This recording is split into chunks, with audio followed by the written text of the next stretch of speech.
오늘 본문은 하나님의 새 창조와 새 예루살렘에 대한 비전을 이야기하는 내용입니다. 출애굽기는 자기 백성들 가운데 거하시는 하나님에 관한 한편의 긴 드라마입니다. 출애굽기 전체의 내용은 하나님이 대재앙을 통해 자기 백성을 이집트에서 구출하시고 그들에게 시내산에서 율법을 주신 뒤에 자신의 거처를 짓기 위해 상세한 지시를 내리셨던 과정입니다. 그리고 출애굽기 마지막에 그 거처가 완성되었습니다. 하지만 엄청난 투쟁이 있었습니다. 하나님의 거처가 땅 위에 세워지기 위해서는 항상 어마어마한 저항을 이기는 어마어마한 은혜의 행동이 필요했던 것입니다. 결국 이것은 하나님 나라의 투쟁이고 그런 고충을 통해 하나님 나라가 하늘에서처럼 땅에 임한다는 것입니다. 출애굽기의 진행 과정은 계시록이 다루는 내용이기도 합니다. 우리는 이집트의 재앙과 비슷한 엄청난 재앙을 보았습니다. 우리는 바다 옆에 서서 모세의 노래와 어린 양의 노래를 부르는 구속받은 백성을 보았습니다. 우리는 거대한 기만, 거대한 우상체제, 금과 은과 보석을 둘렀지만 그 속에는 더럽고 불결하고 가정한 억압과 욕망, 폭력, 굴종으로 가득한 큰 매춘부 바벨론을 보았습니다. 금송아지는 패러디고 성막이 실제였던 것처럼 바벨론은 패러디고 신부가 실제였습니다. 이제 마지막 성막에서처럼 하나님께서 오셔서 사람들과 함께 거하신다고 말했습니다. 바벨론이 걸친 보석은 아론이 송아지를 만드는 데 사용한 건 귀고리처럼 도성의 기초를 장식하고 있는 보석에 비해 저속하고 가치가 없다고 본문에서 말합니다. 21장 6에서 8절입니다. 또 내게 말씀하시되 이루었도다. 나는 알파요 오메가요 처음과 마지막이라. 숭배자들과 거짓말하는 모든 자들은 불과 유황으로 타는 못에 던져지리니 이것이 둘째 사망이라.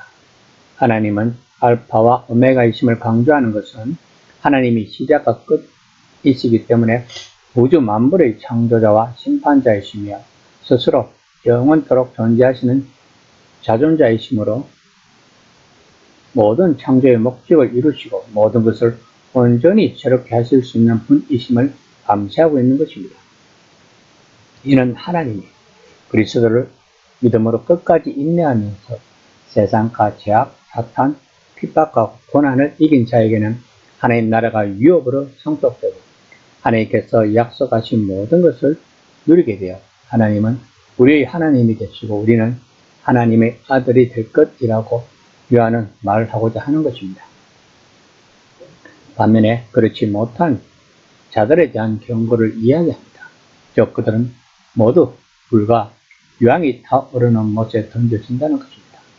이것은 첫째 죽음이 육체의 죽음이 아니라 영적인 영원한 죽음, 곧 둘째 죽음이라는 것입니다. 다시 말하면 예수님의 믿음을 포기하지 않은 자들은 결코 이 둘째 죽음을 경험하지 않을 것이라고 강조하고 있는 것입니다. 21장 9에서 11절입니다. 일곱 대접을 가지고 마지막 일곱 재앙을 담은 일곱 천사 중 하나가 나와서 내게 말하여 이르되 이리 오라. 내가 신부 곧 어린 양의 아내를 내게 보이리라 하고 하나님의 영광이 있어 그 성의 빛이 지극히 귀한 보석 같고 벽옥과 수정같이 말더라. 본절에서는 새 예루살렘의 영광스러운 모습을 묘사하고 있습니다. 요한이 높은 산에서 거룩한 도성 예루살렘을 바라보는 것은 에스겔이 높은 산에서 본 성전 환상을 연상케 하고 있습니다. 그러면서 새 예루살렘을 설명합니다. 우선 새 예루살렘은 아내가 될 신부라고 말합니다. 이것은 하나님과 교회의 관계를 보여주며 교회가 남편인 그리스도를 향해 순결과 헌신을 드려야 할 것을 나타내고 있는 것입니다. 그리고 새 예루살렘은 하늘로부터 내려왔다고 합니다. 이는 하나님 나라의 공동체인 예루살렘이 인간의 노력에 의해 성취되지 않고 하나님에게서 비롯되었으며 또한 이 도성이 하나님께 창조하신 하나님의 선물임을 나타내고 있는 것입니다. 또한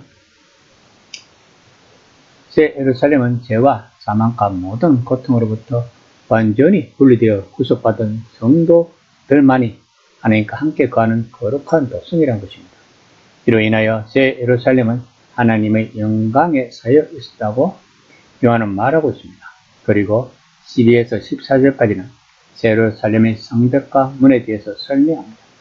이스라엘 12지파의 이름이 성문에 기록되고 뒷좌석에는 12사도의 이름이 기록된다는 것입니다. 성벽이 도성을 제한하지만 성문은 절대 닫히지 않을 것이며 성문은 방어용이 아니라 장식용이라는 것을 볼 수 있습니다. 15절에서 22절까지는 새 예루살렘의 기초석에 대해 설명하고 있는 내용입니다. 또한 16절에서 새 성전의 규모에 대해서 말하고 있습니다. 새 예루살렘은 면적은 측면에서만 거대한 게 아닙니다. 각 방향으로 2,400km, 대략 로마 제국과 동일한 정방향 크기라는 것입니다. 이 도성의 높이도 2,400km입니다. 그는 지금 건물의 모양과 크기가 아니라 상징적 우주를 이야기하고 있는 것입니다. 이 도성은 거대하고 완벽한 정육면체인 것입니다. 왜냐하면 예루살렘 성전 중앙에 있던 지성소 모습이 그랬기 때문입니다. 도성 전체가 하나님의 거처, 하나님의 성전이 되었다는 것입니다.